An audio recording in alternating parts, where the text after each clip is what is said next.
அனைவருக்கும் வணக்கம். நான் உங்கள் டாக்டர் நிஜிதன் பாண்டியன் சோமி கேரளிலிருந்து. பெண்களை பாதிக்கும் ஒரு 5 புற்றுநோய்கள். முதல் மார்பக புற்றுநோய், பிரஸ்ட் கேன்சர். அடுத்து லங்ஸ் கேன்சர், நுரையீரல் புற்றுநோய். மூன்றாவது கோலோரெக்டல் கேன்சர், அதாவது மலக்குடல் புற்றுநோய். நான்காவது செர்விக்ஸ் கேன்சர், கருப்பை வாய் புற்றுநோய். ஐந்தாவது தைராய்டு.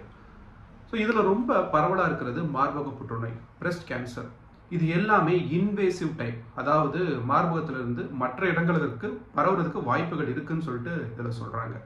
ஏன் மார்பகத்தில் மட்டும் இது ரொம்ப பரவலாக இருக்குது? பெண்களுக்கு அதிகமான ஒரு முக்கியமாக 2 ஹார்மோன் சுரக்கும். அது என்ன அப்படின்னு பார்த்துட்டோம்னா ஈஸ்ட்ரோஜன், ப்ரொஜெஸ்ட்ரோன். எதுக்குன்னா மார்பக வளர்ச்சிக்கும் சரி, பால் மாதிரி சில விஷயங்கள் உற்பத்தி ஆகிறதுக்கும் சரி, மென்ஸ்ட்ரேஷன் மாதவிடாய் சுழற்சிக்கும் சரி இது ரொம்ப முக்கியமான பங்கு வகிக்குது. அது சில நேரங்களில் இந்த கார்சினோமா, அதாவது புற்றுநோய் செல்களை அதிகமாக உற்பத்தி செய்வதற்கும் அதை வளர்ச்சி அடைவதற்கும் இந்த 2 ஹார்மோனே ஒரு தூண்டுதலாக கூட இதுக்கு இருக்கு. சரி, இதை ஒரு முக்கியமான வகையில், இன்னும் ஒரு உள் வகையில் இதை நம்ம பிரிக்கலாம். அது இன்வேசிவ் டக்டல் கார்சினோமா, அதாவது இந்த பால் உற்பத்தி ஆகிறதுக்கு நாளம், அதாவது மில்க் டக்ட் அப்படின்னு சொல்லுவோம். அதில் இந்த கேன்சர் செல் உற்பத்தி ஆகி அதில் இருக்க பக்கத்து செல்கள் எல்லாம் பரவுறது. இந்த வகையான கார்சினோமா ரொம்ப காமனாக இந்த பிரஸ்ட் கேன்சரில் இருக்கு.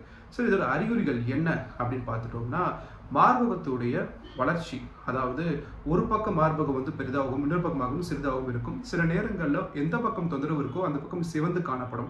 இதில் ஒரு லம்பு தென்படும், அதாவது ஒரு கட்டி மாதிரி தென்படும்.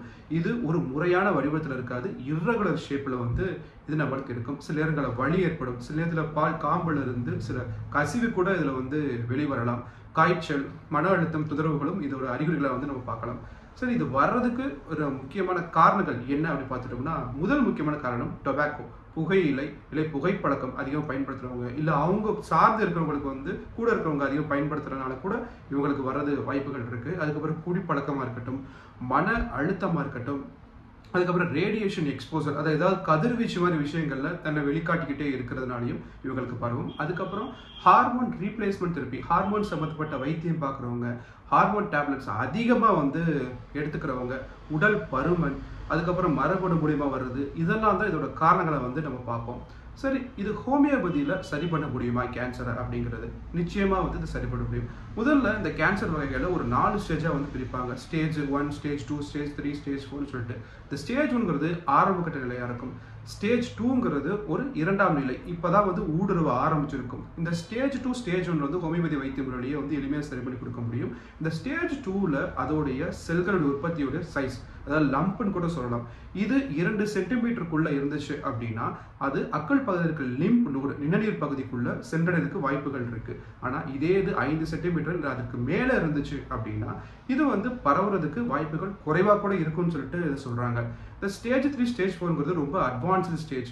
அதாவது பிற வைத்தியம் பார்த்துக்கிட்டே, மற்ற மருத்துவத்திலையும் நீங்க வைத்தியம் பார்த்துக்கிட்டே ஹோமியோபதி மருந்துகளையும் நீங்க தொடர்ந்து எடுக்கலாம். இதனால என்ன பலன் அப்படின்னு பார்த்துட்டோம்னா ஆயுட்காலத்தை நீட்டிக்கிறதுக்கு ரொம்ப உதவியா இருக்கும். அதோட சேர்த்து மற்ற மருத்துவத்தில் உங்களுக்கு ஏற்படுற பக்க விளைவுகளாக இருக்கட்டும், அதோட வலியாக இருக்கட்டும், முக்கியமாக கீமோதெரபி மாதிரி விஷயங்களில் நிறையா பக்க விளைவுகள் நம்மளுக்கு வரும்.